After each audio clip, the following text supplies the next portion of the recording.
Le but de cet enseignement, c'est de nous faire comprendre comment est-ce que l'égoïsme crée un besoin de rituel et comment les rites et rituels sont nés de notre point de vue égocentré.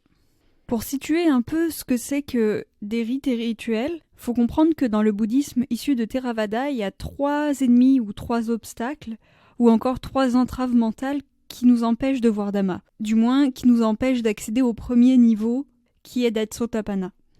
Donc ces 3 ennemis sont le doute, l'ego, ou le fait de faire un self dans notre corps et dans notre esprit, et les rites et rituels, le fait d'y être attaché. En fait, ces 3 ennemis-là, ce sont 3 parties qui forment un tout.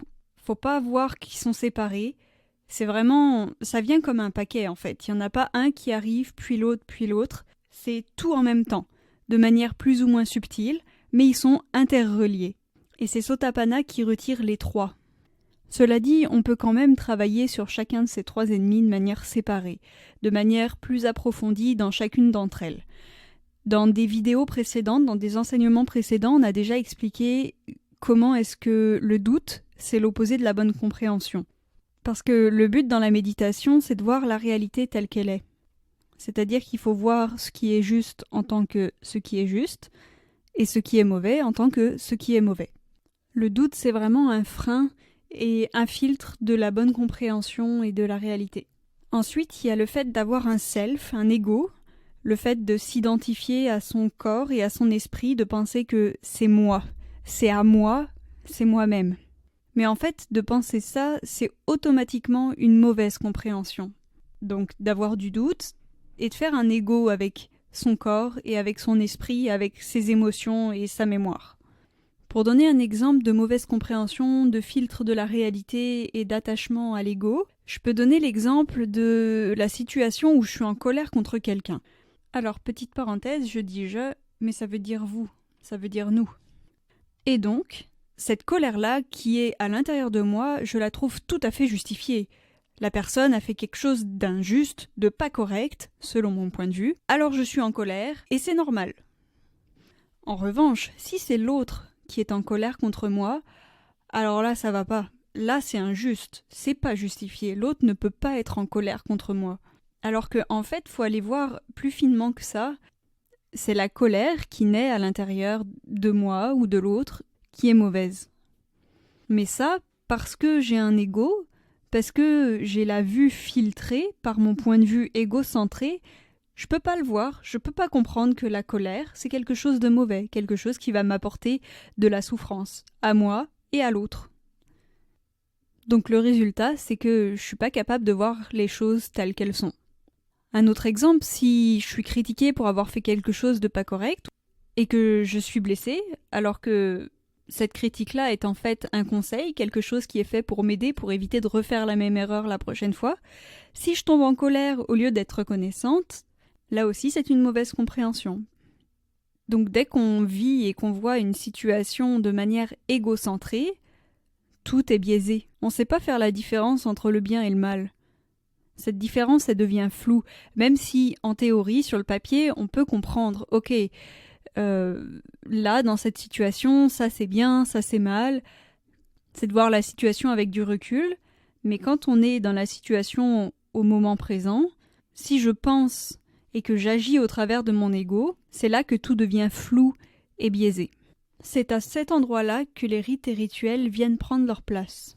Parce que nos actions, notre comportement est guidé par l'égoïsme, alors ce qu'on fait, c'est jamais pur. C'est toujours, même si c'est vraiment fin et subtil, il y a toujours une part de nos actions, de nos paroles ou de nos pensées qui sont guidées par notre ego. Et donc, puisque on ne peut pas dépendre sur nous-mêmes, parce que si on pose des actions qui sont mauvaises, c'est sûr qu'on va se sentir en insécurité, c'est sûr qu'on va se sentir mal. Et c'est parce qu'on sait qu'on fait mal qu'on va vouloir dépendre sur un code de moralité, qu'on va s'en remettre à des règles et ou des rites et rituels. Parce que eux, ils vont nous apporter ce sentiment de sécurité. Ça va nous apporter comme un sentiment de contrôle par rapport à notre échec, en fait, à notre échec de faire quelque chose de bien. Ça donne l'impression de dompter ou de maîtriser ce qui est mauvais en nous. Et en fait, c'est comme se construire des barrières autour de nous. On construit des barrières de rites et rituels comme pour contrôler la partie qui est mauvaise en nous, la partie qui fait du mal. Et on s'autorise à avoir une croyance et une dépendance sur un objet qui est à l'extérieur de nous, mais qui pourtant nous sauverait de nos propres mauvaises actions et regrets. Et donc c'est ici, à cet endroit-là, que naît l'attachement aux rites et rituels, appelé Sila Bhatta Paramaso en pali. Car même sans parler de karma, on peut bien voir par nous-mêmes que si on fait des actions qui sont mauvaises, que si on agit avec malhonnêteté, c'est sûr qu'on va recevoir des mauvaises conséquences, qu'on est en train de se construire un mauvais futur. Alors que si on agit avec gentillesse, avec honnêteté, intégrité, et qu'on agit avec des bonnes actions, basées sur un bon calcul et des bonnes qualités, alors oui, c'est sûr que ça va nous apporter un bon futur. Pour en revenir à quelque chose de plus général, une personne qui suivrait des lois ou des codes de moralité religieux qui impliquent d'avoir un certain comportement répétitif dans la vie quotidienne, ou de dépendre sur un objet extérieur, d'être attaché à des règles parce que ce sont les règles, alors cette personne-là peut être assimilée au fait de dépendre sur des rites et rituels. Et puis, même si aujourd'hui, dans notre société occidentale, on se détache complètement des rites et rituels ou des codes de moralité religieux, on se crée nous-mêmes nos propres codes de moralité, ou alors on suit les lois de la société, ou encore les règles qui sont à la mode. Par exemple, au niveau alimentaire, ma moralité, ça pourrait être de ne pas manger de viande. Ou encore, au niveau environnemental, mes rites et rituels, ce serait de recycler le plastique, parce que être zéro déchet, c'est moral, et le plastique, c'est immoral. C'est la même chose avec les superstitions. Ne pas passer sous les échelles. Ne jamais passer à côté d'un chat noir, ça porte malheur. Mais par rapport à ça, il ne s'agit pas de suivre aucune règle ou aucune loi parce que certaines peuvent s'avérer bonnes et utiles. Et certaines pratiques qu'on répète tous les jours sont aussi utiles. En fait, il s'agit de savoir pourquoi est-ce qu'on les fait. Il s'agit de calculer est-ce que c'est utile ou est-ce que c'est inutile ? Est-ce que c'est juste ou est-ce que c'est mauvais ? Il s'agit d'aller creuser un peu plus loin que de dire « moi, je suis cette règle-là parce que c'est comme ça » ou alors « moi, je fais ce rituel-là parce que c'est la tradition ». Et en fait, c'est ça qui se passe dans le bouddhisme si on ne comprend pas ce qu'on fait. Tous les chantings ou le fait de s'incliner devant une statue, ce sont des rites et rituels.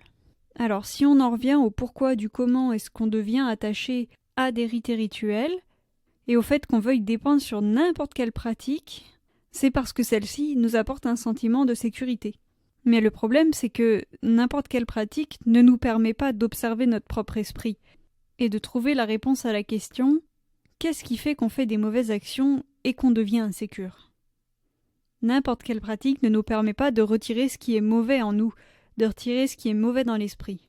Donc, comme expliqué au début, parce qu'on se sent insécure, alors on développe un attachement à des rites et rituels qui nous sauveraient potentiellement. Pour s'en sortir, la meilleure manière, c'est de comprendre et de voir d'où naît et d'où vient ce besoin de rites et rituels ou de règles ou de lois. La réponse à la question, c'est que tant qu'on s'identifie à notre corps et à notre esprit, tant qu'on fait un ego, un self avec le corps et l'esprit, qu'on le voit comme moi, moi-même ou à moi, alors tout ce qu'on va faire, tout ce qu'on va penser, tout ce qu'on va interagir, ça va être teinté de ce point de vue égocentré. Et donc, à cause de ce point de vue égocentré, on n'est pas capable de voir ce qui est juste en tant que juste et ce qui est mauvais en tant que mauvais.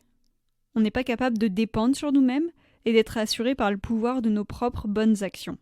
Et parce qu'on n'arrive pas à voir ça comme une source de problème, alors on se crée des codes de moralité, des lois pour se protéger de nos propres mauvaises actions et de leurs effets. En fait, ce qui se passe avec les rites et rituels, c'est qu'on veut avoir quelque chose de concret à faire.